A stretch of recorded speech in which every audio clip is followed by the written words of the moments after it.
Hey, Taco Tuesday fans, this is Christian Brindle. And I am Glenn Shelton.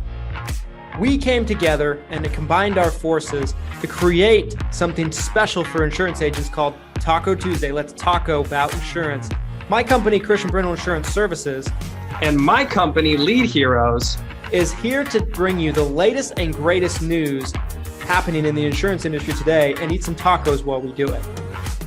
If you enjoy the content that we put out on this podcast, feel free to leave us a review or subscribe so you don't miss any future episodes. Without further ado, let's get into this episode of Taco Tuesday.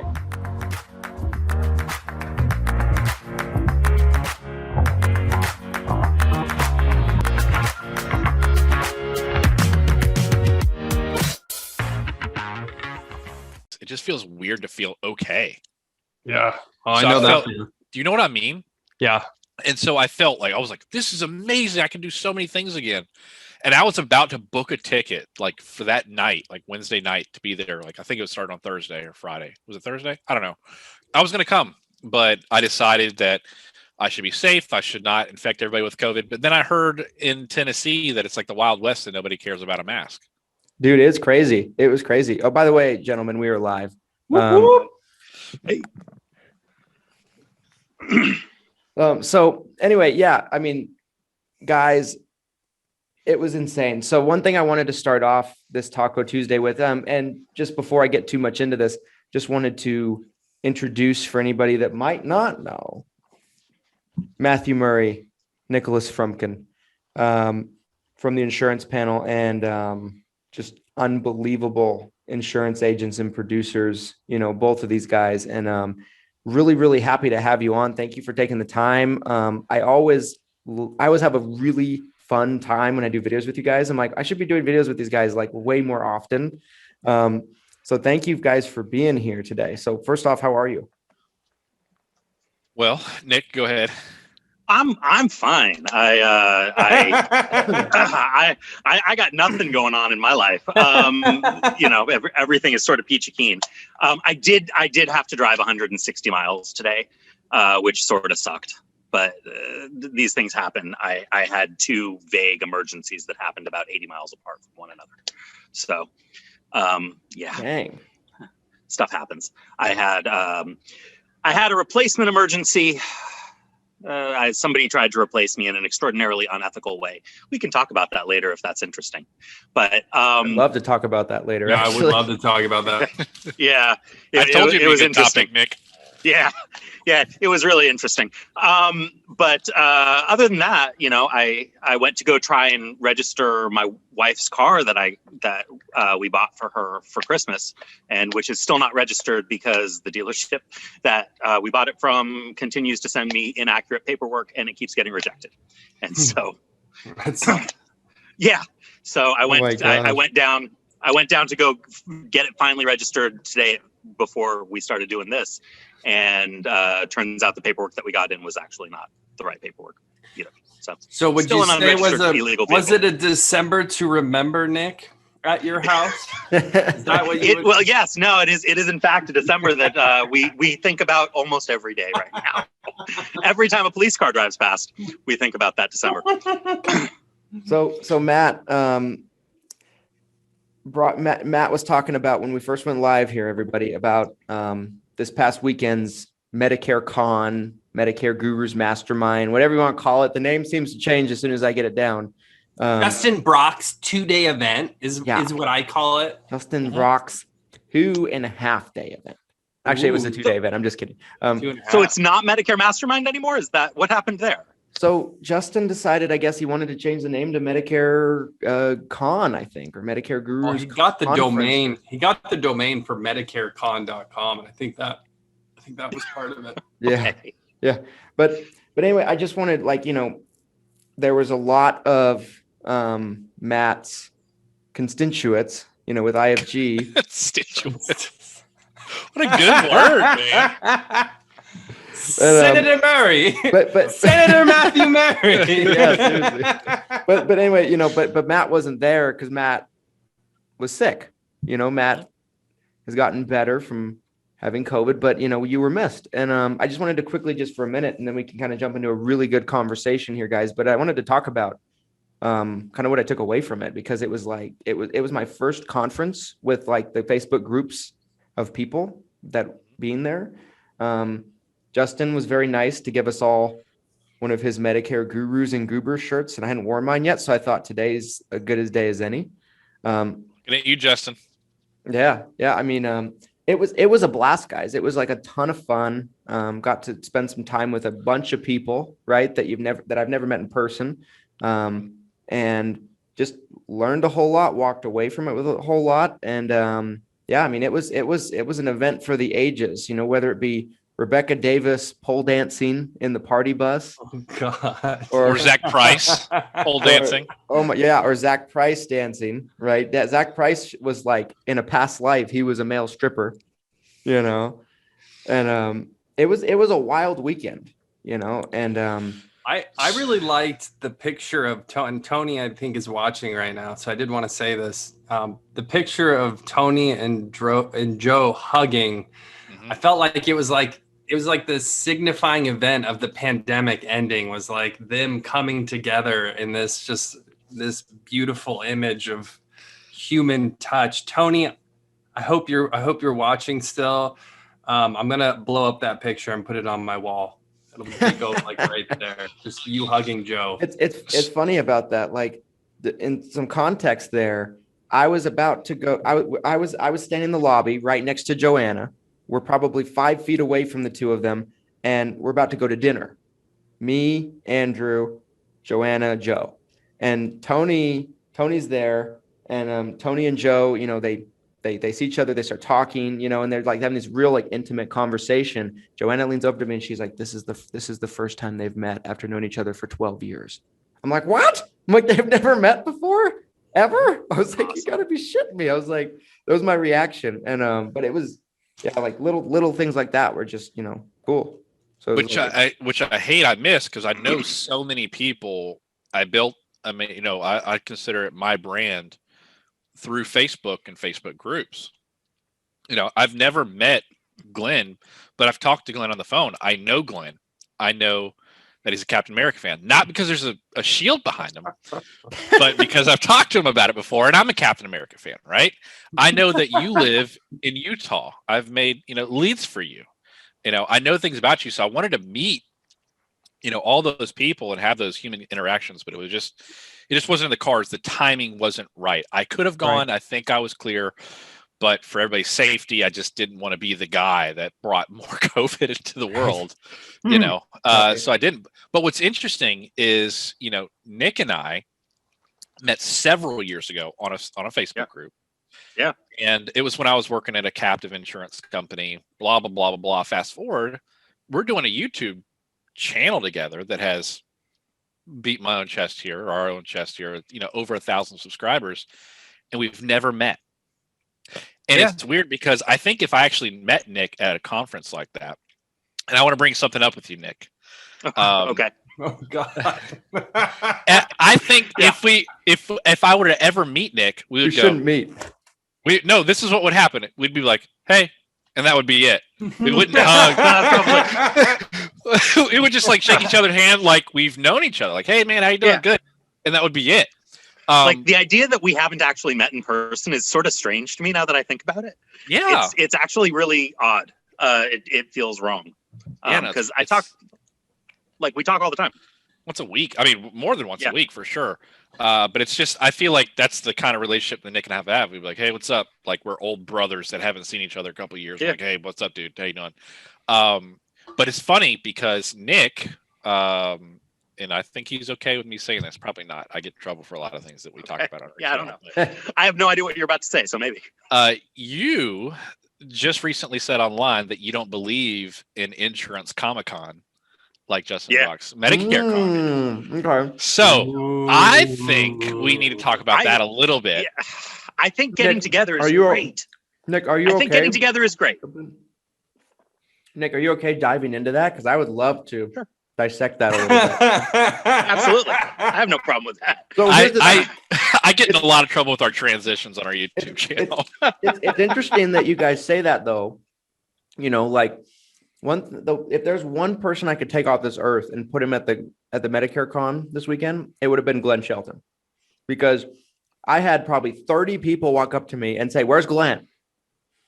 And I'm like, "He's at home. He's not here." I'm like, "What do you mean, where's Glenn?" And, but like, it's the same. It's an interesting dynamic too, because we do this show together. Do the podcast together. We've done all kinds of stuff together in the past year, and I've never met him in person either. We never met each other in person. It's one of those things. Virtual world of COVID. It's wild. Crazy, right? Yeah, It is fun. So Nick, It doesn't feel that unnatural either at this point anymore either, because of everything that's going on with COVID. Like, it really doesn't. Like, you just know people that live in other states, and it's just normal. it felt weird at the beginning, maybe a little bit, and it's kind of become normalized. At least that's how I feel. Yeah. In the last, Would you say it's the new normal, Christian? Yeah, I think so. Like, there were so many people that that I have talked to on Zoom calls, talked to on the phone, talked to on Facebook, like countless times that I met at the conference, and it was like we were old friends. It wasn't like we were meeting for the first time, and so that's to kind of take it back to what you said, Matt. I feel like that's kind of a similar dynamic.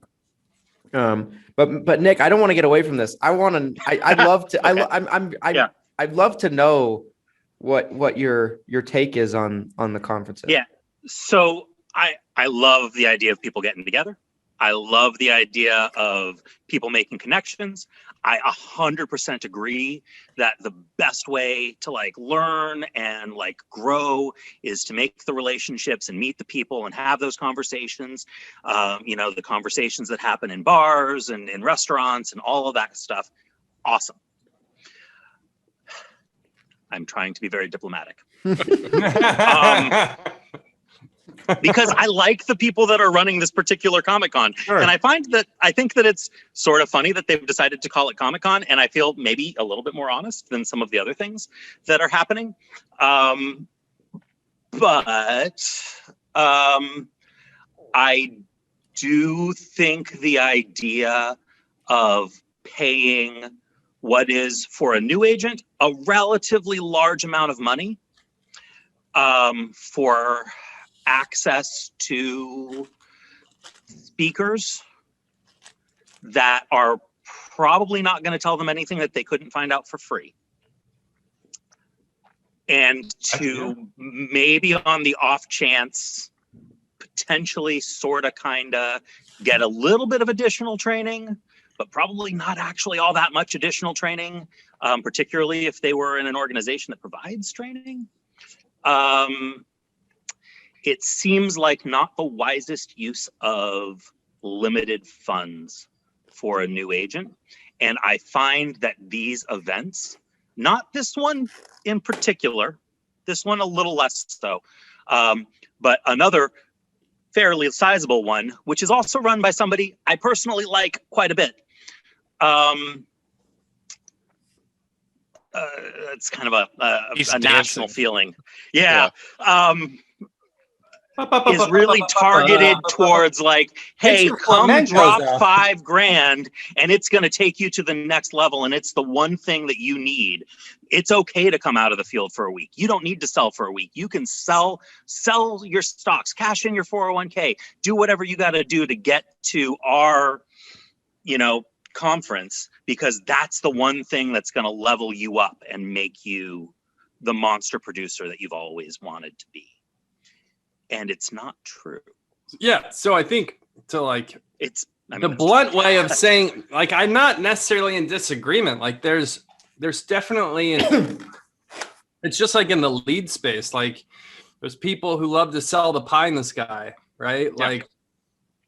This is the one you're gonna, if you just come here, if you just buy this lead, the rest of your life's gonna be smooth sailing. I mean, so for me, if I were to go to a con, I'm excited about the networking, and I think that's really what the conferences are all about, in my opinion. It's meeting people, connecting with people that maybe you would have never connected with, but I get what you're saying. From a sales training point of view, if you're coming to a conference specifically just for sales training, I think and obviously depends on the conference, but I think, I'll give LeadsCon as an example. The last conference I went to was LeadsCon in Vegas, and I was really disappointed by kind of how the whole thing turned out.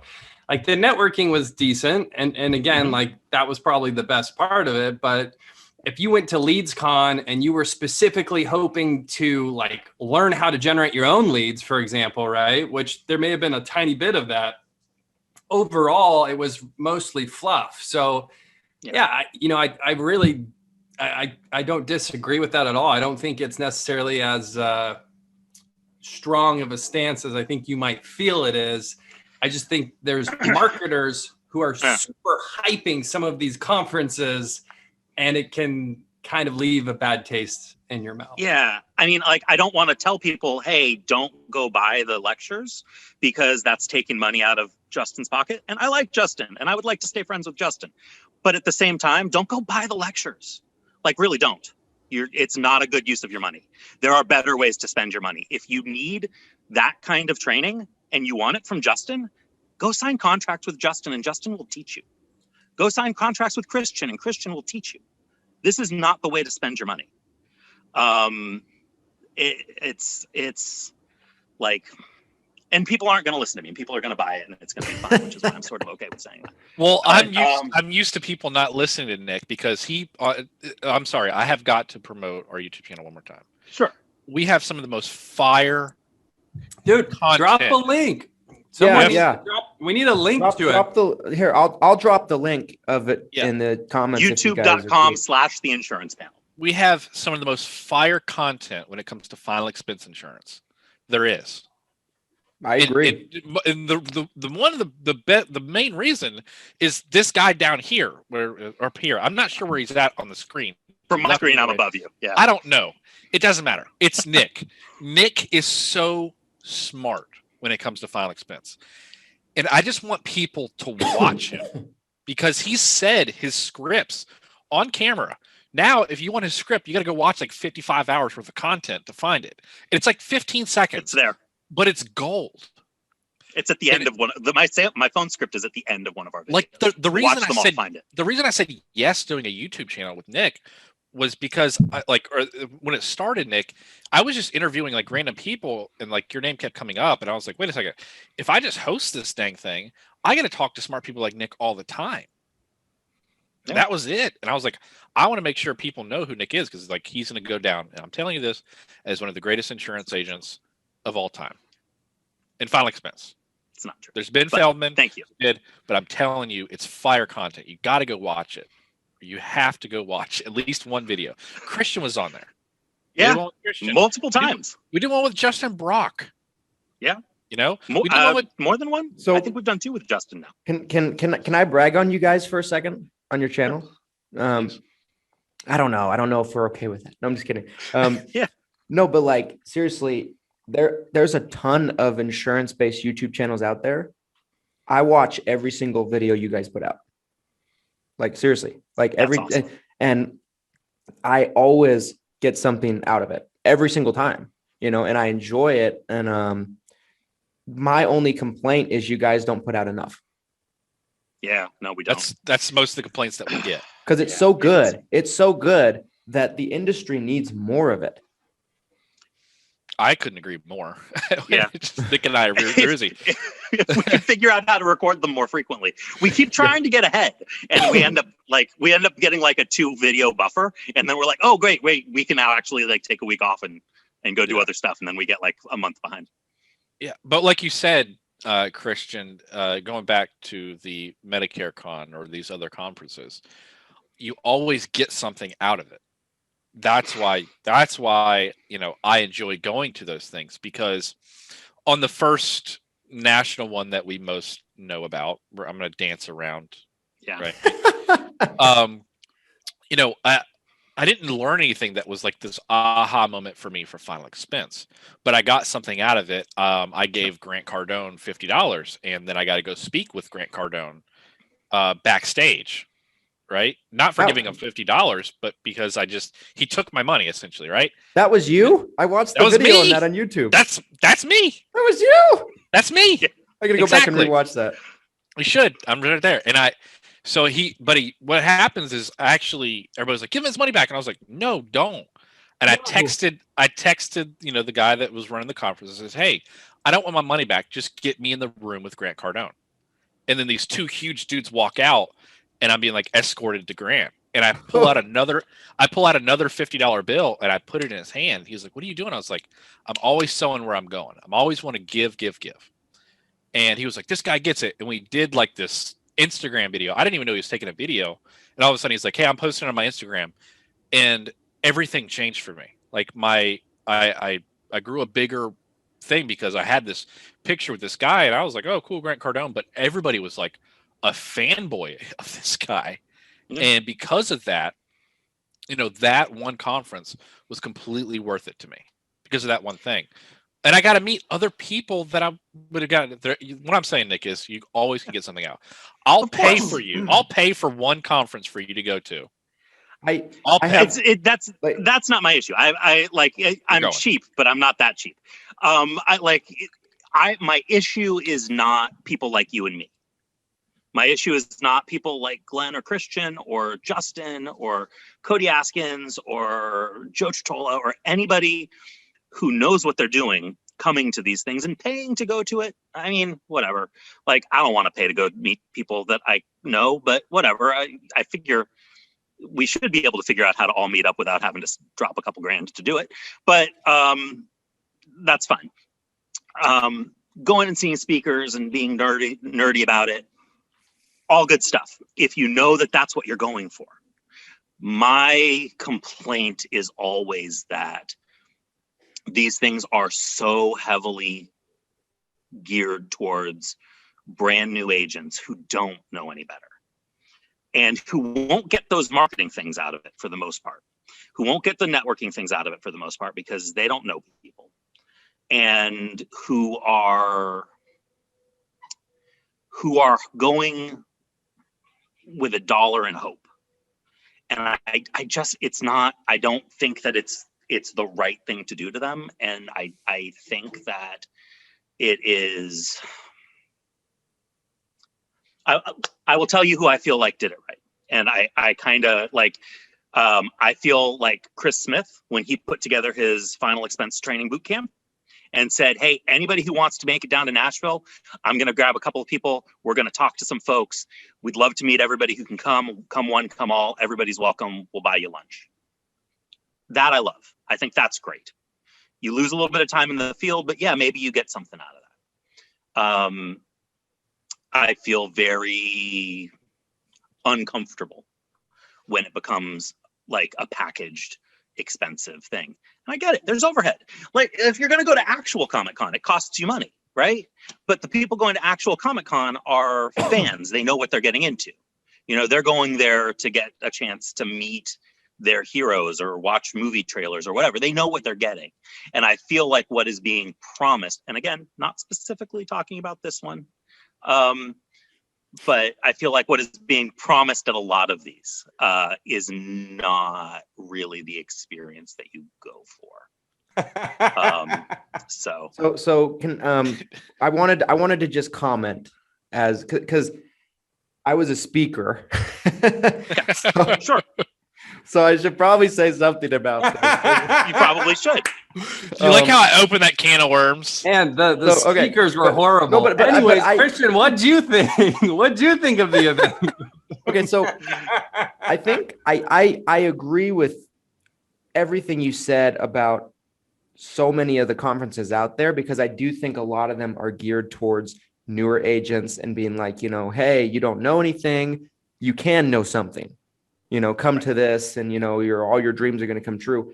I really did feel like for this particular event that Justin's intention was to bring somebody here that's making $100,000 a year and teach them how to, in the next 12 months, go to $300,000 or $400,000 a year, like, established agency owners, and try to help them kind of scale their business.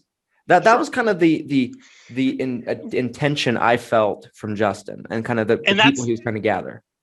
Yeah. And to be fair, I will say that does seem to be the vibe that he always put out, which is why I was very careful to repeat several times. Right. Not specifically talking about this one, more generally. Sure, of course. But I agree with what you said about conferences in general, because I think it's a very fine line and it can be a slippery slope to, you know, somebody that can afford it pretty comfortably, you know, to try to help them maybe learn a couple things that can improve their business. That's why I went, you know, because I wanted to learn a couple things to be better at what I do. And I think, you know, the main thing that I walked away from too, and I think this would happen to you guys as well. You know, I mean, Matt, I'm sure this happened at 8%. And if it didn't, this past one you went to, or the one before, I mean, I don't know if you went to one since you started the insurance panel, but if you go this year, if both of you guys go this year, or it's just a conference in general, you will have the same experience, and Glenn too, because, you know, of everything that Glenn puts out. But from the moment I walked in the hotel, I was bombarded by people. Like, it's insane. It is insane. It was crazy. Like, and I wasn't expecting it. You know, people wanting to take a picture with me, shake my hand, you know, and be like, you know, hey, I messaged you on Facebook that one time and you responded. You remember? I'm like, not really. No. You know, but like, to me, what that really enforced for me was how much of the content that we put out touches people. Actually gets watched. Yeah. One time I met a guy, I was writing an app for a friend that wanted a whole life policy anyways, it doesn't matter. I met her at a Buffalo Wild Wings. I wrote her an app and I was walking out, and this guy gets out of this car that was like in a Walmart parking lot. And he was like, "Hey, are you Matt Murray?" And I was like, "Yeah." He was like, "I'm watching your YouTube video right now." In the middle of a Walmart parking lot. He's like, "I'm waiting to get like a refrigerator delivered from me. I found it on Facebook." And I'm like, "And you're watching my video right now?" He's like, "You just posted. I love your content." I was like, how small of a world is this? And at the time we only had, Nick, like 400 subscribers.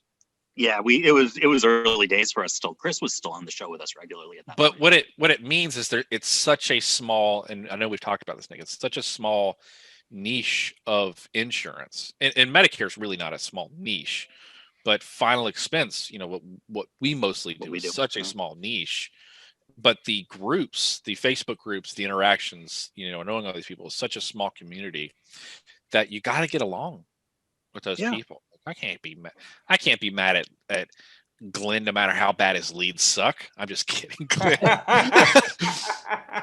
I'm just kidding. I know you've been doing it for a long time, and I really, you know, I know I've actually experienced your leads, whether you know if you know it or not. I've experienced your leads and seen great success from those leads. So, you know, I can't hate on Glenn, even though he has a better beard than me, right? I can't hate on Christian because he lives in Utah and he gets to go skiing and tobogganing all the time. You know, it's such a small niche. You can't hate each other. You got to love on each other and know that it's like, it's okay. Like, you don't have to work for the same company to get along. And I think that's what a lot of those conferences are about, is just really putting names to faces. We've talked a ton here on Taco Tuesday about transparency and really the lack of transparency in the industry. And I think it's getting better. But like, again, back to Nick's point about the conferences, obviously there's conferences where it isn't transparent. I mean, I am not a conference expert by any means, but I guarantee you that there's conferences for insurance agents where it's either purely to profit per head, right? They're literally just trying to profit on the conference itself. They don't care about anything else. They don't care about the content that's being presented at the conference. And then there's also conferences where it's high pressure to recruit. And those are garbage too, right? I mean, you show up, you're hoping to learn something, but all that conference is about recruiting that agent. So I think it's valid points for sure. On the flip side of it, I think there's also some really valid points for going to conferences, like networking, like you know, learning. I think even though some of the content, like you said, you could find for free, sometimes people learn better in that environment, right? You're sitting there, someone's on stage presenting, and it just clicks for you. Grant Cardone and you lock eyes, and and you just have a moment. I don't know what happened backstage between you and Grant, Matt. I'm not going to speculate on that. Dude, if you would have saw those guys that escorted me, you'd have done nothing, just like I did. Dude, as somebody with a Grant Cardone tattoo on his arm, I think I would have pissed myself if that was me. Oh my gosh. And people still speculate if that's real. I don't know. Who knows? Show it. But the final point I wanted to make is there's so much business for everybody. Yes. I think as long as you don't go into anything really in the industry with this small mindset, as long as you keep your mindset big and you realize that, Matt can sell leads, I can sell leads, Christian can recruit agents, Nick can recruit agents, and there's plenty of business for everybody. And there's no reason that we have to get hostile with each other. There's no reason we have to talk crap about each other. We can all get along and all make money together. And I personally have been on the small mindset side of things before. So I'm not just saying this from my soapbox. Like, I've experienced it both ways. Coming into the industry as a new agent, looking at every agent like they are literally my opponent. They're my enemy. I have to take everybody down in order to win. Like, I've been there. I get that. But the reality is you couldn't be more wrong. There's more seniors than we could possibly handle as an industry. And you just have to be open-minded. You really do. Yeah. No, it's funny. Like I was just thinking today as I was looking up to see if this terrible agent that tried to replace me today, actually terrible agent, I'll tell you the story later. But the first thing I do is whenever I get one of these agents' cards is I plug into Facebook to see if they're in any of these groups so I can have the opportunity to call them out publicly. Never. It has never happened that they are in any of these groups. And I legitimately like as small a world as big a world rather as we feel like this Facebook community and this internet insurance world that we sort of inhabit and spend our time in, as big as we feel like that is, even that's just this tiny little fragment of the whole picture of what's going on out there. There's so many people. It's like 10,000 seniors turning 65 every day for the next 20 years. It's crazy. What about that one guy, Nick, that you couldn't find and you had to hound me to go find the guy, and I found him in 20 minutes. Yeah. Well, he wasn't on Facebook though. He wasn't in any of our Facebook groups. The thing is, with the Facebook groups is Joanna said this a couple times too, is there are so many more agents that aren't in the groups than are in the groups. Absolutely. Especially because there's so many crossovers too. Probably 70% of my group is in Justin's group. Right. Probably 60% of Joanna's group and Medicare Mentors is in my group or in Justin's group. You know what I mean? There's so much crossover. There's so many agents that aren't in these groups. It's ridiculous. Sometimes we feel like our communities are so huge and such a big part of the industry, but they're just a drop in the bucket, really. Tiny little drop in the bucket, and it is good to know that I think that these Facebook groups do ultimately, raise the quality of the agents that are involved in them just by their existence. I think it is heartening that I have yet to find somebody who has done something unethical to one of my clients who has been involved in any of these groups. So that's always really nice to see. Mm-hmm. So. Yeah, I think in the groups, there's such a culture, at least with all the ones that I'm in, there's such a culture of don't be a shithead sometimes, right. Don't be a douche, and if you are, you're going to get publicly roasted by somebody, not necessarily me, but right. And just post quality content and people will actually come to you and they'll reach out to you. I have never ever one time since I've been doing Facebook groups ever reached out to somebody and said, hey, I think you should come work for my company. We're doing a lot of stuff. We're going to have a Zoom overview meeting in a couple of hours if you want to join. I've never done that. People have always reached out to me. Why? because when someone asks a question, I help them out for free. I don't want anything. Just take it. But the problem is, the crazy part is, and this statistic, like 92% or like 95% of people that watch the content don't use it. Yeah. That's the crazy part. Yeah, it's nice. I've said before, like, I truly believe I could be totally transparent and lay out exactly what I do, and 99.9% of people they wouldn't do it. Ideas are cheap, man. Execution's everything. Yeah. The entire secret to being successful in insurance, buy leads. Yeah, I knew you were going to say that. I knew you were going to Buy leads. Buy leads. That's it. Buy leads. Work your leads. You say something else, Nick, and I don't know if it was you that said it or someone told you just, regurgitated it, but it was like every sale that you run to on a direct mail lead card or anybody that you get in front of, right, that said yes to an appointment is an absolute laydown if you don't mess it up. He doesn't say mess it up. It's another 4-letter word. But if you don't mess up, it's a sale. It's right. Because they're inviting you to their home to talk to them about their insurance. They want something. You can get them that something if you have it to offer. Yeah. Just don't screw it up. There's a couple of non-prospects out there. There's people that you can't do anything for. But other than that, get out of your own way.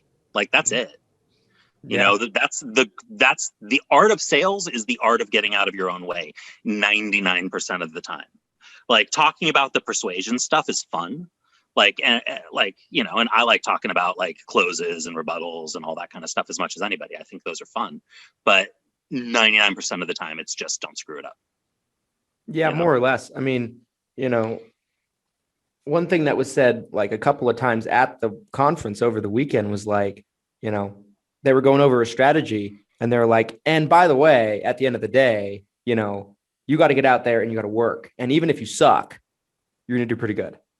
Even if you suck, even if you're bad, and even if you do a bad job, you're still, law of large numbers is a real thing, right? Activity can't be cheated, right? And you're going to get to where you need to go if you just put the work in, you know what I mean? Like, right. I mean, it's simple and it's true, but I think everyone's looking for like that shortcut and that golden goose a little bit. Right. Which comes back to like, I feel like the conferences get offered up as a shortcut, but I feel like a bunch of stuff gets offered up as a shortcut. I feel like everybody's looking for plug for six-figure Medicare University. Yeah, right. but that's real training, and that's different. I'm just kidding. Because you have to actually learn stuff. Like it's so, and there's a line between like there is stuff that you have to learn. There is skill to sales, right? Like I can say, hey, it's the art of getting out of your own way, but like you have to know how to do that. But it's not like become a millionaire overnight with this one weird trick, Right. It's. I mean, this is the industry. It's really a get rich slow industry. Like, I know some people who are just so incredibly wealthy who just do what, essentially all of us do, right? Like they own an agency and it's not even necessarily a massive agency, but they own an agency and they grew it and they've been doing it for 10, 20 years and they have so much money, you guys. Like it's crazy to even think about. I have a running. Go ahead. Sorry. I was just going to say, it just doesn't happen overnight. It's not something you come in, you get your license, you retire in 12 months. Like that doesn't happen. No, I tell anybody, and it's a running bet, go find an insurance agent who has been doing the same type of insurance for over 10 years and tell me if that person's unhappy. If they are, I will pay you $500 about money. If they're unhappy about money and they've been doing it for 10 years, then that's the worst insurance agent of all time. If you just stick and stay for 10 years and you suck and you're selling Medicare, and if you did it for 10 years and you sold it 50 a year, you're going to have 500 policies on the books, right? Yep. Yeah. You're going to get paid a lot of money for that. I mean, so like the statistic about 99% of all agents wash out after year one, and then of those remaining, or 90% of agents wash out after year one. Of the remaining 10%, 90% of those wash out by year two, is like that's the statistic that gets thrown around. But from the same Lemur study that generated those statistics is the statistic that like 99% of all agents who make it to year 5 never have a job outside the insurance industry for the rest of their lives. Yep. I haven't heard that stat before. That's interesting. Yeah, it's from the same study that generated the first two stats. Huh. And that's like it's a really good job.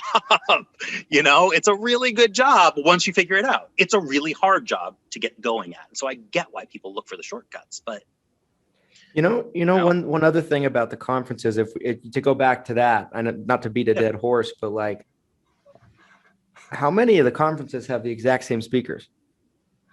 Oh yeah, that's a great point. Right, That's like, a really valid. I mean, why would you pay to see Christian speak twice? That doesn't make any sense, you guys. Again, no, but like at that here's the thing, point, like it's like 90% the same roster every single conference. Like I was just thinking about this, the other day. I was like, I don't get why more of these people that are running conferences aren't having somebody like Glenn speak. You know what I mean? Because Glenn's a freaking monster. I mean, he knows so much about the telesales world and just the industry in general. Like, there's so many great minds out there like a Glenn, but why is it the same person every single time? I feel like I'm going to have to cut you a check when this podcast episode's over. I'll send you the invoice. With the love you've given me.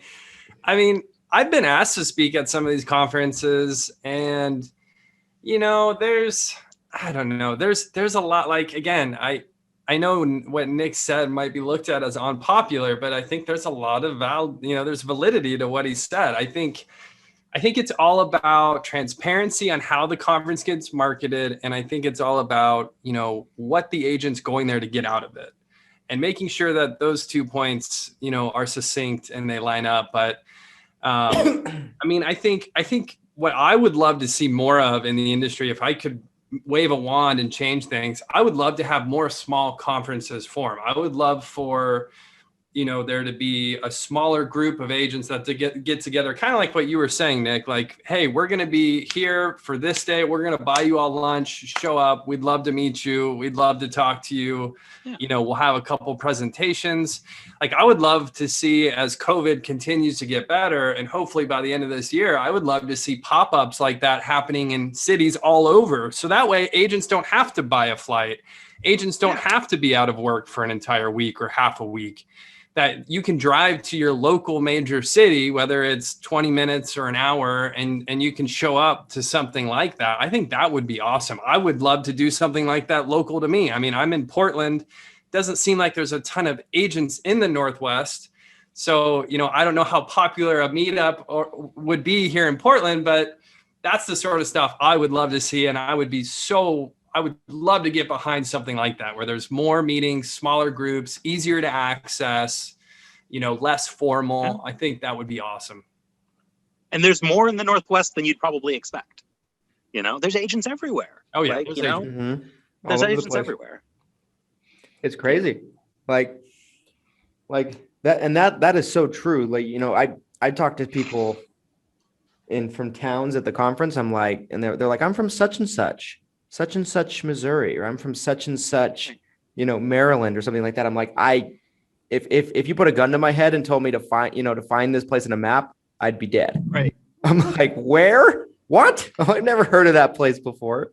All agents come from Florida, Georgia, South Carolina, North Carolina, Pennsylvania, Ohio, Texas, California, and there's someone that's someone who does marketing for a living right there. Because I would say the exact same. Every time I get a Florida agent, I'm like, I'm losing you. I can't. I'm sorry. I can't. Okay, thank you. I'm going through a tunnel. Yeah. I moved here because there's so many seniors that live here. I sorry. But you're right. I mean, I started looking at I look at where I can get distribution partners, and I'm like, why is nobody selling in Maine? Is it because it's cold? Is there not a lot of people there? I don't know. Like, You know, you don't have to ever renew your license in Maine. You buy it You once did- and it's good for life. you did tell me that on our YouTube video that we did one Like, time. that's crazy. I do remember that. But you know, Perpetual licenses. Yeah. Yeah. Gotta love them. They're the yeah, like best. South Dakota. If you're from South Dakota, like tag yourself. I gotta know. So if someone watches. Who is that even a state? I'm sorry if someone's from South Dakota. But it's like who lives there, but if you were one of the only agents and you sold, direct mail or any type of insurance out there, it's like there's no competition. In the rural areas like where Nick lives, there's so many agents that try that this. If you, I'm telling you, if you ever run across a policy and it says Nicholas Frumpkin on it, don't touch the policy. You're gonna get hurt. He's gonna find you. He did the right thing. I promise you. You can't finagle it. You can finagle it and like get a $70 sale out of it, but you're gonna lose your license. Like Nick will find you. He'll find, Nick is the Liam Neeson of the insurance industry. That's what I was thinking. That's right. That's how I picture myself. Yeah. But I'm saying there's just so many people in those big pop areas like a Dallas, Texas, like a San Antonio, Texas, et cetera. Like, if I had to go back and do it again, like I would take a travel trip to like Spokane, Washington, where there's not a lot of people, but I would just absolutely, as Pete Fournier says, like sling it just for like a couple weeks and like write a ton of business and never have to worry about it falling off because no one else is going to go out there. People like when I sold in the field, I would intentionally go take a map and go like a 45-mile radius around and drive away from my backyard because I realized nobody else was going out there. My lead returns came back when I was doing direct mail. It was like 2%, 2.5%. And it also forced me, this is the important part, it also forced me to go to work. I couldn't go sell one at 10 and be like, well, I just made like $600, so I'm gonna like go check on my paint that's already dried or something like that. It made me go to work. I had to drive 45 minutes one way, and if I'd sell 2 by 11, well, crap, I'm already out here. Let me finish my day, and that's how I ended up writing a ton of business because I forced myself to go to work.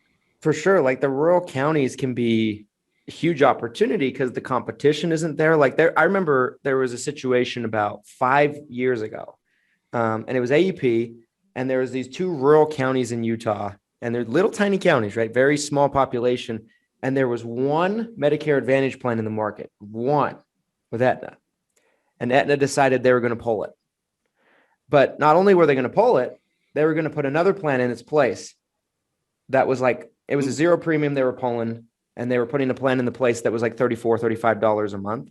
But all these people were automatically transitioned over. They had to re-enroll into the new plan. Otherwise, they wouldn't have any plan. And this was announced the 1st of October. I remember I got a hotel up there for like 2 weeks. And I went up there. I ordered as many leads as I could at the time. And I went up there and like I was like, I can't remember exactly where it was, but I was very high in the Aetna top producing agents that year because it was that or nothing. It was like, what do you want? You want this or do you want a Medigap? Those are your choices, Right. Take it or leave it. You know what I mean? And all these people had to make a change, but like those rural counties, especially with something like that, with plan cancellations are ridiculous. Like the opportunity is there. Absolutely. And people, the hard part is figuring out the places that other people aren't going to want to go. Right. Cause if it seems like it's a good idea, especially for final expense, if it seems like it's a place where you're going to want to sell final expense, anytime anybody has said, oh man, that seems like a great place to sell final expense to me, that is a terrible place to go sell final expense because those are the places that are getting churned like heavy.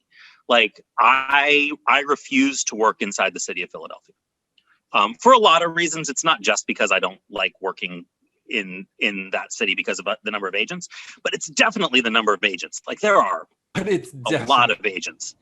Like there's a lot of agents working in Philadelphia. There's also no place to park, and you have to walk like 3 blocks, and sometimes it snows. There's a lot of stuff. But man, so many agents working in Philadelphia. Whereas if you are willing to drive an hour in almost any direction from Philadelphia, you know, you've got the exact same clientele, you know, the exact same culture, you know, same type of people. They talk the same way. They have the same accent, you know, like it's the same people. And the agents aren't there because the agents don't want to drive the hour, you know, and it becomes shooting fish in a barrel. Yeah, I mean, I could probably talk for the next 30 minutes about rural marketing versus metro marketing. It's night and day. It really is. And if you're selling over the phone, you don't even have to drive, right? You can target these extremely rural areas where people aren't being marketed to.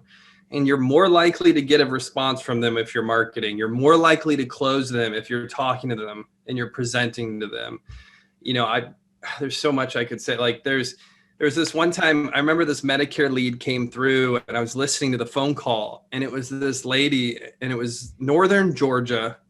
So an area I'd never even heard of. The population was like 0, but you listen to this phone call and she's like, I've been wanting to talk to somebody about this for years. I know I'm paying too much. Please have an agent call me. Please. I would love to talk to somebody about it. And I'm like, anybody could sell this lead. I'm like, this lady's begging for it. And it was because she lived in an extremely rural area. Like if she's not on her computer, if she's not getting mail, like who's marketing to this? Nobody's marketing. Nobody. Yeah. And that's it. Like, you got to think opposite. And so many agents are like, I'm going to Florida. I'm going to Philadelphia. I'm going to the city. There's more people in the city, but it's 9 out of 10 times it's the opposite. LA guys, marketing in LA, I want to jump off the roof of my house every time someone tells me they want to market in LA. I can't imagine a worse place to sell final expense or Medicare than Los Angeles. I grew up in Los Angeles. I love Los Angeles. I would never ever sell final expense in Los Angeles. It seems terrible. It's so true though with the Florida thing specifically. That seems to be like, and the thing is with that, like that reigns true to me in my heart because I was that guy. I moved to Florida. I forgot you went to Florida. And I had this expectation. Before I went that I'm like, oh, it's going to be like Candyland. You know what I mean? I'm like, there's going to be business everywhere, business to be had. I'm going to be rolling in it. And it was totally not the case. Like craziest thing that happened while I was there was I was there for 9 months. I wrote more Medicare apps over the phone to people in Utah and Idaho than I did in Florida. I write more business today in 2021 than I did when I was there, living there. I write my business in Florida today over the phone from Utah than I did when I was there physically. Right. It's because I'm only writing the people that reach out to us, you know, from the podcast and things like that. So I'm getting low hanging fruit and stuff like that. But I was that guy, you know what I mean? Like there's so many agents that think that they're like, oh, it's the Mecca, you know? And like, I'm like, no, that's the stuff you want to stay away from. Go to Iowa. Like that's like, you go away from those places, you know, go, if you need to move someplace, move to Nebraska, you know, go someplace where, you know. There's a bingo hall in a small town in South Carolina that I went to twice a month, right? Mm-hmm. And I enjoy bingo. I don't know if you've ever been to a bingo hall. It's bananas, dude. Have y'all ever been? I have not. I can't say I've been in casinos that do bingo. No, it's bananas, dude. These old ladies, they have these sheets. They got these daubers, and they're going like octopus arms on this thing. And I'm like, what is going on? But they're the nicest people ever. They want to help the crazy young white guy that's in there, right? Yeah, right? And they're so happy I'm there. Like, what are you doing? And I always had like what I was doing is like I was playing bingo because it was like, awesome. But I also had all my work that I was like doing. And they're like, what do you do, baby? And like over time, I wrote everybody in that bingo hall. I was the insurance guy, and I wrote like 72 applications out of the bingo hall. That's sick. That's awesome. and nobody missed a payment. They're still on the books. Nice. All I did was I just played bingo and it was fun. I won one time. I probably didn't make any money at the end of the day because I spent more money on bingo than I actually made on the policies, but that's whatever. What I'm saying is, But you had a good time. I had a good time, and you could write a ton of business just by being one of the only people in the area. Is what I'm trying to say. I feel like outside of Florida, what is some of the most densely agent populated areas? I thought South Carolina is one of them. Yes. I've heard that too. South Carolina is bananas, dude. It is. I mean, even from my first insurance shop, and I'm going to dance around the name of the place, but it was one of the largest final expense carriers of all time, right? Well, that's what they tell you, at least. That's what they tell you. But they did their own study on just that, and they were oversaturated for that one company. It was the percent to agent ratio to how many leads we had. It was 300%. It was insane, and that was just for that one company. And I'm looking back at it, I'm like, what about all these independent agents now? South Carolina is insanely overpopulated, but still, it's because they only go to the areas like Columbia, South Carolina, Right. Greenville, Aiken. But if you go to Somerton, South Carolina, right, or Manning, South Carolina, where there's nobody there, it's gangbusters, dude. It's gangster. You can't miss. So I think I was talking to an agent that was around the Greenville area. Again, I can't. This was a while ago, but I just remember he was talking about the agent saturation, and he was acting like there are agents standing on corners. He literally acted like you would walk out of a house and an agent's walking into the house. He acted like it was and I've run into agents in the field. I get it. I know you're going to cross paths, but he made it sound like it was an infestation of final expense agents specifically in Greenville or around that area. And I just remember being like, you couldn't pay me to sell insurance. Here's a secret. Every agent almost thinks that their market is oversaturated until they go to another market that's truly oversaturated, and then they compare it. Because I thought my market was oversaturated until I went to Florida, and I had no idea what oversaturation really was. I feel like every agent feels like, at least at the beginning, when they're newer and maybe a little bit naive.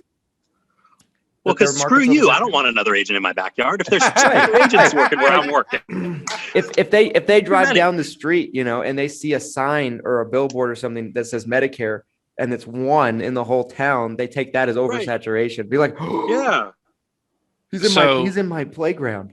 So that guy's got a storefront. Yeah. So Jerry Guerrera asked, what about Michigan? I'm licensed health and Medicare for Michigan. If you go to Detroit, Michigan, you're going to have a bad time. If you go to Petoskey, Michigan, where my family's from, you're not going to find anybody there. Right. Just go to the places that people aren't, and that's where you'll find your most business, to answer your question. I have a friend who works in Grand Rapids, so on his behalf, don't go to Grand Rapids. Don't go to Grand Rapids. Matt, I have a question for you now that you are a certified lead generator, if that's a thing. Am I? I didn't know this. This is new. I don't know. You're a certified lead generator now? No. Well, okay. So I'll say this. My company was like, hey, you know how to make leads, right? And I was like, yeah, but I don't want to be the lead guy. And they're like, okay, cool. Can you make some leads for us? And I was like, yeah, I'll make some leads for you. And then my phone wouldn't stop ringing, and it was like, I need more leads. And I'm like, what are you talking about? And I was like, I don't want to be the lead guy. And now I'm the lead guy, and I'm making tons of leads for a lot of people. So welcome. That's how it's but here's my question for you though. Because I've talked to tons of people that do specifically Facebook leads, like they'll be in the form of like a vendor or something, like even I think Secure Agent Marketing even told me this, that like specifically Salt Lake City is one of the toughest places in the country to get a good return on Facebook leads. I've heard that from a lot of people, and the reason I've been told, and I have an idea on why there's this conception of it, because eHealth just opened up a call center around here. Oh, I know. And so they dump from what I hear from, the little birdies, they dump like real money into the algorithm, like money that for the most part, most of us can't compete with. Wait. You're saying eHealth is trying to dominate the local market that the call center's in? I don't know. Like They don't take any face-to-face business, right? Right. Of course not. But I think that there are certain markets that they're like, we want to really, have a footprint in this market. Maybe I don't think the local call center has anything to do with it. They're probably routing the calls to California for all I know. But like, I think Salt Lake City has been a market that they've, not just them, a lot of people have like looked at and been like, oh, Mormons would be great customers. Mormons would be great clients or something. I don't know what it is, but have you seen anything like that? Have you done a lot of lead generation for Salt Lake City for anybody other than me? Yes. And I'm looking up something for you that you're not going to like, or someone might not like this. Hang on, I'll tell you in a second. Okay. I'm going to look up what the ad cost was for your ad. I would love to know that, because I run my own Facebook ads here too, but I'm, and I do pretty good with it. I do pretty good with it, but like, there's several markets that I've ran ads in. Okay, you're going to hate this. You ready, Christian? I'm sorry. I'm ready. Okay. 52 leads for Christian Brindle. I can't even say this online. It was $2.87 per lead. Whoa. Wow. Okay. Can you run me some of those leads? I'll start calling into you. You can't wait, hang on. I'll see if I can get it on here without. So when I run my Facebook leads, I'm usually getting about $8 to $10 a lead. That's good though. How big of an area are you targeting, Christian, when you run your own campaign? Well, I'm doing statewide almost always, because when I'm doing the local metro Salt Lake metro area, it raises it pretty dramatically, like up to like $15 to $18 a lead, and so I'm doing statewide, and that gets it down quite a bit. But I don't know, for some reason I've talked to a lot of people, and they've said, they're like, oh, Salt Lake City's a bad market. Salt Lake City's a bad market. I'm like, why? Yeah, I don't get it. Like, actually, forget what I said. It's a horrible market. Never going there. But that's sick. That's really it is. Well, my marketing methods are a little bit different. You can really niche down if you're like, some people go for the wide blanket approach, and here's what a lot of people do. They go and they find out, because they watched a YouTube video that I said you can go to Facebook ad library and look up other people's ads. Mm-hmm. It's like Google for ads. And they go, man, I'm going to go copy that exact person's ad, and I'm going to get the same lead cost that they're getting. Well, you're screwing everybody. Here's why. Because if you do that and 97 other people do the exact same thing, and there's 97 ads run over the same exact area with the same exact ad copy and the same exact picture, right? And let's just use it for the 4. Nick's paying $50 a day. Glenn's paying $60 a day. Christian, you're like, man, I'm going to go all out and pay $100 a day, and I'm willing to spend $150 a day. Who's going to get the front view? Whoever's paying the most. Right. Highest bidder. Who's going to pay? Yeah. All of us. Everybody. Everybody. Yeah. Facebook is going to get all of that money. I'm going to get the front view, right? So what happens is when you open your phone, so it's interesting. When you open your phone, the first thing you're going to see is something super relevant to you. Like Facebook wants you on the platform, right? So it's going to show you something that, if like a Facebook Live, like when someone logs on, if they've tuned in before, Facebook's like, oh, it's Tuesday. They should be watching Taco Tuesday, right? Which is awesome. If they scroll past it, the second or third thing that they're going to see is an ad. That person is paying the most. When you're Nick in this instance, you're the guy that's like all the way back here, right? But that's not necessarily a bad thing. Higher intention because it's potentially further down the line. Right, because when you first log on Facebook, you're going to look at like pictures of dogs and whatever else your weird self is into. But eventually you get past that and you're kind of mindlessly scrolling. So if you can find out a way to be that 4th, maybe 5th ad down, that that catches the eye of the viewer, right? All we're trying to do is when you're scrolling, right? Let's be honest, guys. We're scrolling. We see like a really good looking lady. We stop for just a second. We don't really look because we're all married, but then we keep scrolling, right? It happens, right? If I can get someone to stop just for a second, if I get a client or potential client to stop just for a second to read, I have an opportunity. And that's what I do with my marketing. That's why I'm able to get it for a little bit lower than most people. Yeah. But what do I know? Well, no, I mean that's remarkable. Like I thought I was doing pretty good with it. So you're strategically spending less because you want your ad to be shown later. Is that what I'm? Okay. Yes. Interesting. But it's like I have to figure out. This is where the tricky part is.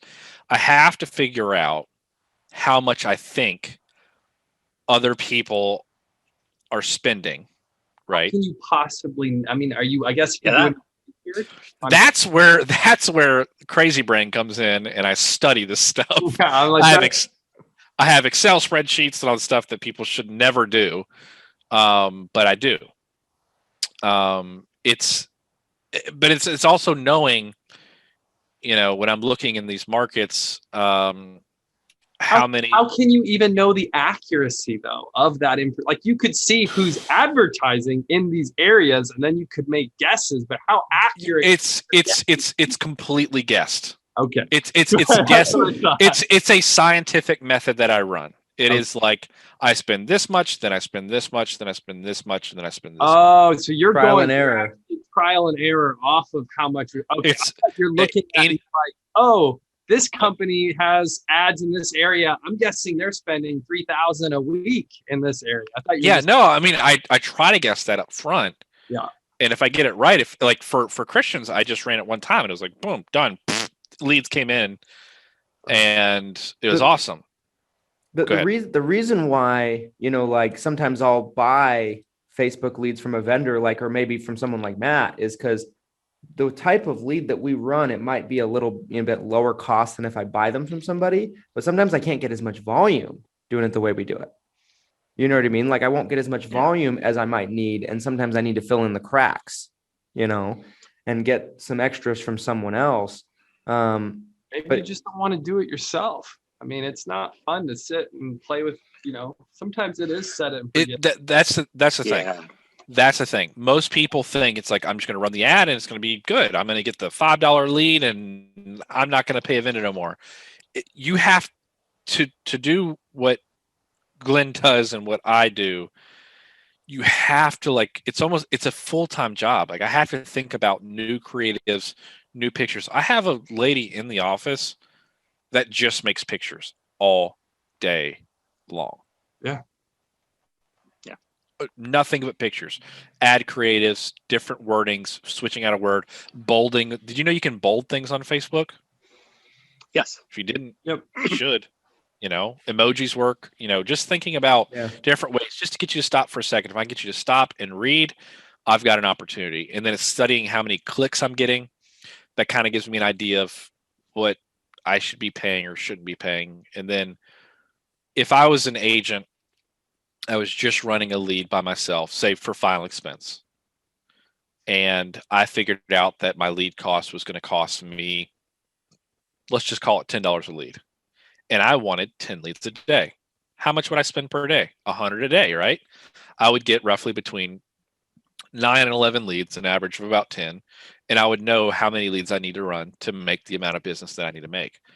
So you can really get into that, but then you just have to spend so much time fine-tuning it to keep it there because that's what it takes. A lot of people don't realize that. So when you do need more volume, instead of having to worry about that, you just go to a vendor and just go, give me leads and let them earn their money. Like that's how some people earn their money. It's okay that a lead vendor makes money. Yeah. Like, no, it's not. It's not. You should be doing this for free, Matt. Do you even care about agents? Yeah. Do you even Glenn, these leads straight up suck. Nobody's answering the phone. And when they answer the phone, it's not like they're not even interested. Yeah. No, but like to build on that point though, what Matt was just saying, I had a client who came to me during AEP last year. He had like his own little call team of up to like 7 or 8 Filipinos. Like he was doing what I do. He knew how to do it. He literally came to me because of scaling. He didn't want to scale anymore. He understood how it works. He didn't want it to be bigger than he was at, which I totally respect that. And yeah, I mean, he just didn't want to do it himself. So, again, it's one of those things like you could lay it out like, this is what I do. This is how I do it. And most people won't even want to do it anyways. They'll come to you, to get it done. It is a full-time job. I mean, I don't want to deal with, creatives 24/7. Like I wouldn't want to do that. I would rather pay someone like Matt to do that, Right. Absolutely. And like, there'll be times where, the algorithm will work a certain way for a certain amount of time. And then all of a sudden it doesn't, and all of a sudden the terms and conditions change, on Facebook or something like that. Like that kind of stuff too, I mean, you can spend all this time like mastering it and getting it down, and all of a sudden it's different, and Facebook's running a commercial that's like, when we do what we're supposed to do, the world's a little closer, and they just completely change up their terms and conditions and all this stuff. Like, 100%, like it's hard. It's hard to keep up with it all. Yeah. And for most agents, it's not worth it. Like, It's not. Like it's right. It is so time consuming. And what happens, Nick, it's just like the conferences where they're promised this end all be all solution that you're going to get a $4 lead no matter what if you buy my course for $6,000. And it's not going to happen. It's not going to happen. And we've done, I mean, like you and I have done a bunch of these learn to make Facebook ads courses that people have put out. Mm-hmm. And I will tell you, like, of all of them, there's only one of them that I've found that has any real value. And it's because he does not teach a plug and play system. He teaches, this is basically a mini marketing course so that you can create something that is unique and genuine and actually yours, and it will be time consuming, and you have to go through like a 6-week ad testing process. And if you're not comfortable with spending 6 weeks and probably a couple $1,000s of your own money on just testing your ads, this is not the right course for you.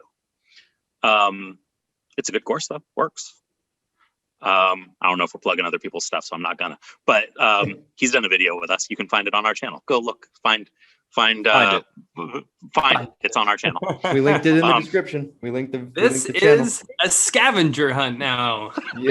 Go find it.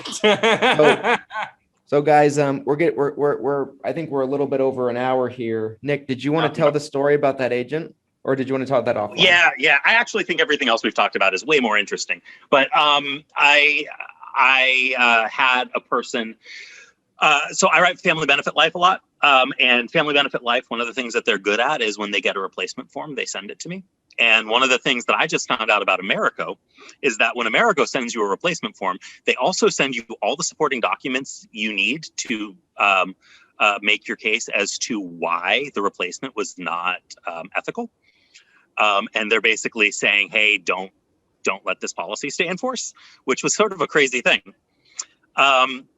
And so I went out to go see my client whose policy was going to cancel tomorrow, which is why it was an emergency and I had to go see them today. Because they'd already sent in cancellation like forms and stuff. And she had this policy since 2017. And at the time was a non-smoker. She had quit. She had been a non-smoker for a little while. During COVID, she picked smoking back up, as many people are. And one day, 2 agents from a 4-letter IMO showed up who really, really liked to write Americo.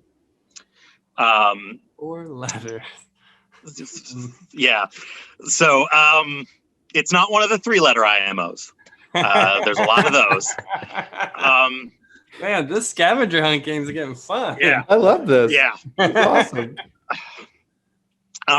And they sat down with her and said, well, gee, you're a smoker now.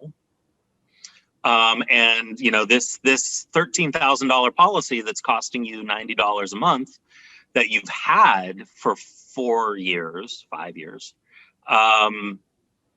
it's not going to pay when you die because you're a smoker now, and they're going to know that you're a smoker. And so we have this great product. It's called the Quit Smoking Advantage. You're planning on quitting again, though, right?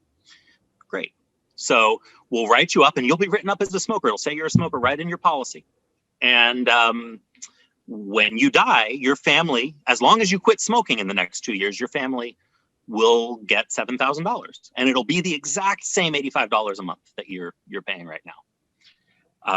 And so you don't need this non-contestable policy that was written validly, and that would 100% pay your family $13,000 if you died tomorrow.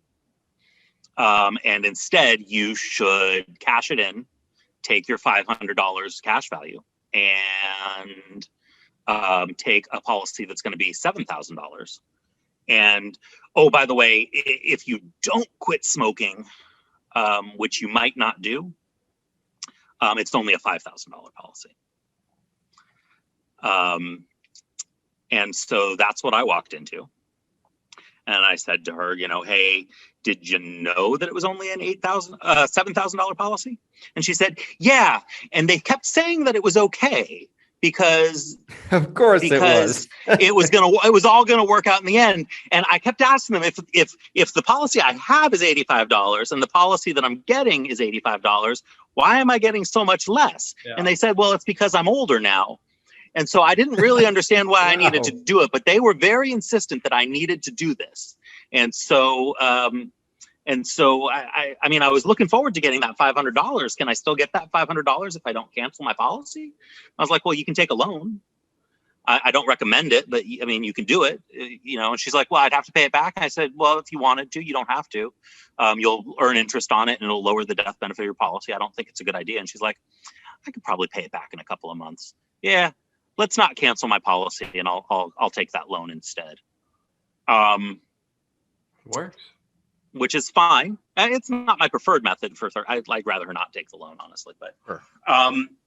She was definitely not as sharp as when I met her the last time. We actually just met again. We did not this past AEP, but the AEP before I did her Medicare for her. So she's somebody that I've kind of been in touch with a little bit. She's definitely mentally not as sharp as she was the last time we talked a couple of years ago. I do genuinely feel like she was taken advantage of. She was not interested in getting this lady who was brand new to the industry, and she thought it was just an honest mistake on this agent's part. And so she did not want to file a complaint with the Pennsylvania Department of Insurance or file an elder abuse claim, although I think both of those things are on the table. Given the funny part is I was going to say before you said anything about this story, I was like, I bet this is an agent that's in their first 12 months. That was going to be yeah. And that's 9 out of 10 times when I've seen all sorts of things, but like when I get an agent that's unruly or an agent that really thinks things are a certain way, and if I check and see when they got their license, 9 out of 10 times it's within they're in the first 12 months. They've either been told something that's completely wrong that they believe, or they're a total scumbag, right? That happens too. Right. They come into the industry, you know, they commit a bunch of fraud and then they flame out almost immediately when they come in. I mean, but it seems like it is that first 12 months. So I was going to guess that before you even said, I'm like, I bet this was the first year for sure. Yeah, she's been in the industry for about 3 or 4 months. She's going to get a really nasty chargeback on this policy because the policy, she's been paid on it because it's America and they pay real fast. And she's going to get it is going to be a hefty chargeback. For her sake, I hope that she's on one of those 50% contracts that this IMO offers because it'll hurt her less. But you know, that's the whole reason that they put them on these 50% contracts. They say. Yeah. So they get hurt less by the chargeback. So yeah, it's not. It's a little bit less of a good time story than the things we've been talking about. But I mean, that stuff happens, It totally does all the time. Yeah. You gotta all the time. You gotta go. How Like- often that happens every day, right? I Yeah, time. to somebody. every day. This past AEP, the Cliff Notes version of a story, I had somebody that switched over from a med sup carrier to that we had her with, that had a really, really good history of rate increases in our market. And this agent came and put her on another med sup, same plan, but having her pay more a month. So that but the whole pitch was, the Medicare supplement care company you signed up with Christian for has high rate increases. This other company has low rate increases. That was the whole idea. The problem was the Medicare supplement companies she changed her to has had about somewhere between 10 to 18% rate increases the last 3 years consecutively. Sure. So like I pull up these numbers, you know what I mean? They're even in CSG, because the product's been in the market long enough. And I'm just like, the carrier we had you with is at under 6% the last 3 years. The carrier they moved you to that costs more for the same plan is 10 to 18%. Like that kind of stuff happens all the time. Like it sucks. Like it's really obnoxious, because you do the right thing for somebody, but the cream always rises to the top. Yeah. Yeah. And I ended up having to drive a long way to go see this lady today to go save her policy. But had I not gotten to her today, tomorrow I would have had to have written a new policy on her because the cancellation would have gone into effect as of tomorrow. And she would have been screwed. She's a smoker now. She's 5 years older now. Like, who even knows if her health has changed? I have no idea what happened with her health.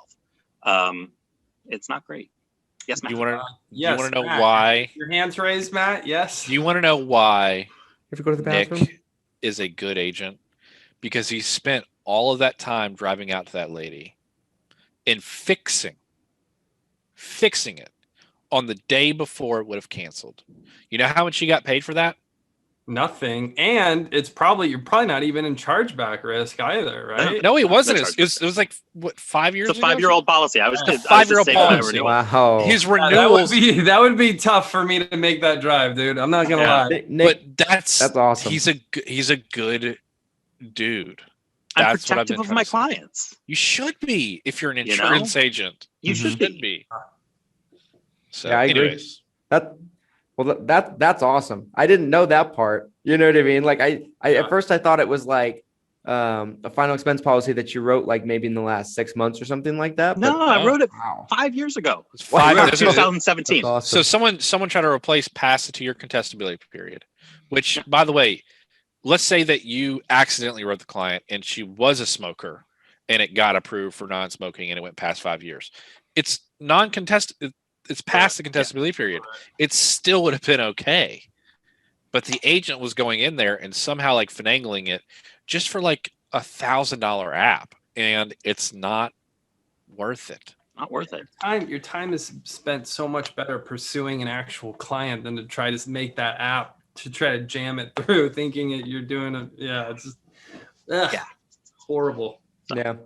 Well, guys, I think it's time we close this thing out here, but I wanted to go around and, see if anybody had any final thoughts. Glenn, I will start with you. Any final thoughts on this Taco Tuesday extravaganza? Thank you, Mr. Brindle. So I think what we've learned today, you guys, if Christian's speaking at a conference, he's only worth going to see once. You don't need to go to the same. Don't go. If Christian's speaking there, you've already heard it. It's the same story. No, You heard it already. Save your money.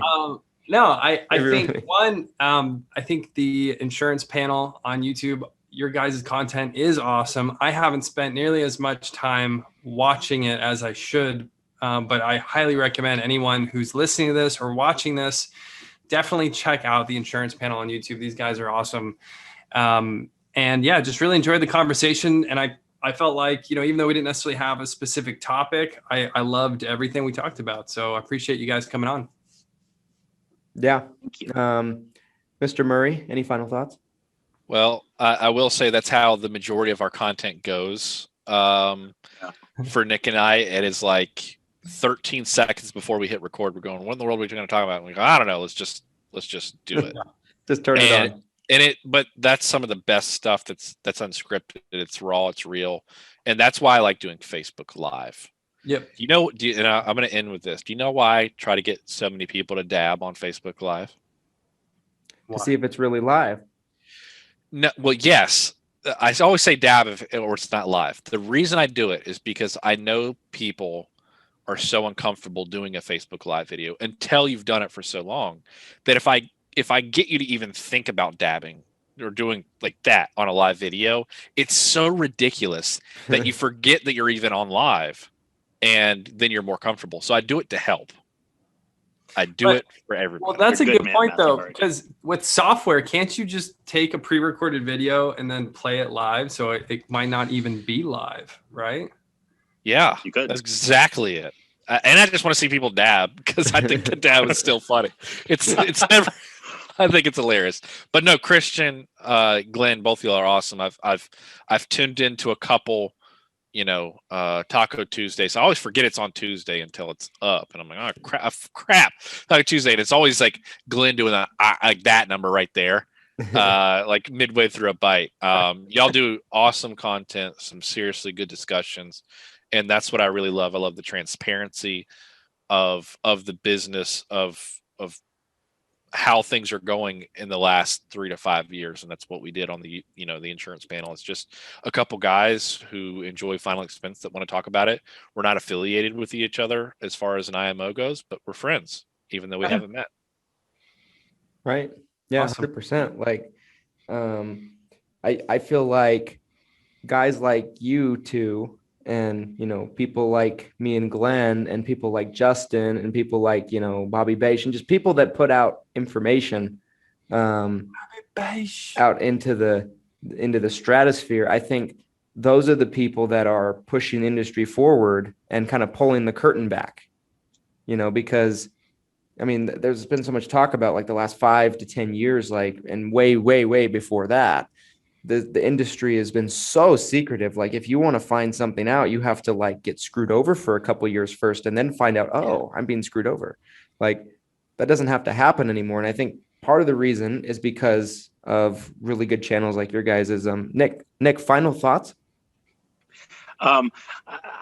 I still love you, Justin, and I did not. No, it's been really cool to talk to you guys. I like what you guys are doing with your channel too. Like, our whole idea with the insurance panel when we got started was to not do like how-tos, but to try and actually to wrap this back into the whole conference thing. To have the show be kind of like a mini discussion, the way that you might get if you were hanging out at a bar at a conference, or what it would sound like if Matt and I are just having a phone call together, and the stuff that we talk about. The difference between our phone calls and our YouTube show is basically whether or not we've hit record. That's exactly right. Yeah. So it gets a little freeform at times, but it's really good. I like that you guys are doing this, and it's always good stuff. And so thanks very much for having us on. And well, thank you guys. Christian, take us home. Yes, sir. Well, thank you guys for coming on. It's always a pleasure. Every time we do a video together, I really enjoy it. You know what I mean? Like, it just turns into this really free-flowing conversation. That's always, some great things are discussed. I for one loved Justin's conference. So just for the record, but anyway, guys, thank you so much for coming on. And, seriously, guys, I would love to see you guys put out your videos more often, because they're so good. You know what I mean? It's almost like your favorite show, and it's like on so seldomly, and you're just like, waiting for the next episode to come on. Like, it's really good. You guys are doing a great job. And, obviously think a lot of both of you guys. And if anybody that's watching isn't subscribed to the insurance panel, you're missing out. If you watch the replay on YouTube, I'll link it down in the description. I'll link it in the show notes on the podcast. on the audio podcast format. And yeah, guys, until next time, thanks everybody. We Peace, are guys. out.